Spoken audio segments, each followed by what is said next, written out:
वाढदिवसाला आम्ही सगळे भेटायचो. इथं काटेवाडीला ते यायचे आणि आम्ही सगळे जमायचो. आज असा पहिलाच त्यांचा वाढदिवस आहे. आम्हाला त्यांना भेटता येणार नाही. सुरुवातीचा काळ फार अवघड गेला. कुणाला विश्वासच बसला नाही की असं काहीतरी झालंय. बारामतीकरांना दादांची खूप कमतरता जाणवतीये. जिथं कुठं आम्ही जातोय, जिथं कुठं आम्ही फिरतोय, लोकांना असं वाटतंय की बारामतीकर आता पोरके झालेत. दादा आज दादांची थोडे वर घ्या ना बूम. खरं तर वाढदिवसाला शुभेच्छा देण्यासाठी फोन करत बूम वर घ्या. वाढदिवसाला आम्ही सगळे भेटायचो. इथं काटेवाडीला ते यायचे आणि आम्ही सगळे जमायचो. आज असा पहिलाच त्यांचा वाढदिवस आहे. आम्हाला त्यांना भेटता येणार नाही. आज सुद्धा विश्वास बसत नाहीये की अशी दुर्दैवी घटना घडलेली आहे आणि काका आता आपल्यामध्ये राहिले नाही. पवारांना फोन करायचा. माझा वाढदिवस असताना ते मला फोन करायचे. त्यांचा वाढदिवस असताना मी त्यांना एखादा मेसेज करायचो, कारण ते कामात एवढे व्यस्त असायचे की फोन आता काय उचलतील नाही उचलणार सांगता येत नव्हतं. त्याच्यामुळे एखादा मेसेज किंवा जर भेटले, जर इथं कुठं आजींकडे आले तर मग आम्ही भेटून त्यांना शुभेच्छा द्यायचो. काय सध्या मागचे कामं कशी? सुरुवातीचा काळ फार अवघड गेला. कुणाला विश्वासच बसला नाही की असं काहीतरी झालंय. मी तेव्हा बारामतीतच होतो. लगेच मी तिथं विमानतळावर एक 10 मिनिटात पोचलो.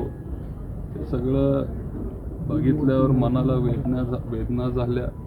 सगळे बारामतीकर तिथं जमलेले. आज पण कुणाला विश्वास बसत नाही की दादा आपल्यामध्ये आता राहिले नाहीत. बारामतीमध्ये त्यांनी एवढी कामं केली. पुढच्या 25 वर्षाचा 50 वर्षाचा विकास डोळ्यासमोर ठेवून पवारसाहेबांच्या मार्गदर्शनाखाली ते तशी ती कामं करत आलेत. आणि बारामतीकरांना दादांची खूप कमतरता जाणवतीये. जिथं कुठं आम्ही जातोय, जिथं कुठं आम्ही फिरतोय, लोकांना असं वाटतंय की बारामतीकर आता पोरके झालेत आणि दादा अजून काही वर्ष पाहिजे होते, अशी लोकांची भावना. युगेंद्र पवारांनी काय हरवलं अजित पवारांच्या? माझे काका गेले. माझ्या आयुष्यात माझे एकच काका होते आणि ते गेले. त्यांच्याकडून आम्हाला फार शिकायला मिळायचं. लहानपणापासून आत्तापर्यंत आम्ही एकत्र असायचो. कुटुंब म्हणून आम्ही नेहमी एकत्र असायचो. वेळोवेळी ते मार्गदर्शनही करायचे. त्यांचे अनेक गुण होते. फक्त मी नाही, पण महाराष्ट्रात देशातल्या जनतेने शिकण्यासारखे असे ते गुण त्यांच्यामध्ये होते. महाराष्ट्राच्या जनतेने एक नेता गमावला, पण माझे काका गेले.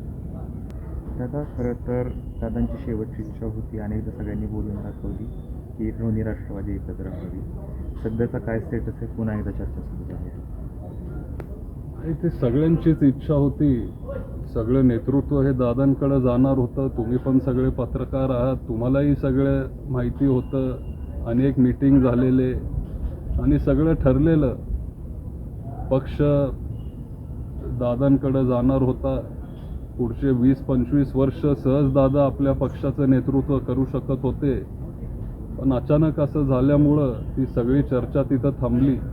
आता काय होईल, काय होणार मला सांगता येणार नाही. मी छोटा कार्यकर्ता म्हणून इथं काम करतोय. जर चर्चा चालू असेल तर ती वरिष्ठ पातळीवर चालू असेल, पण आता काय होईल हे मला तरी सांगता येणार. कुटुंब म्हणून कधीतरी चर्चा करत असाल?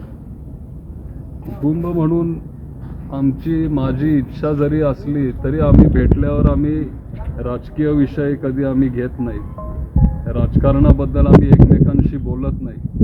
आणि कुटुंब म्हणून जेव्हा आम्ही भेटतो तेव्हा एखादा लग्नाला भेटतो किंवा कुणाच्या तरी साखरपुड्याला भेटतो. आता पुढच्या आठवड्यात पारदादाचा पण साखरपुडा आहे. तिथं आम्ही सगळे एकत्र तुम्हाला दिसणारच आहोत. साहेब पण तिथं असतील, ताई पण तिथं असतील, सगळे तिथं एकत्र असणार आहेत. पण तिथं भेटल्यावर एक आनंदाचा क्षण असतो किंवा कुणाचं तरी लग्न होत असतं, त्याच्यामुळे आम्ही राजकारण किंवा इतर विषय तिथं बोलत नाही.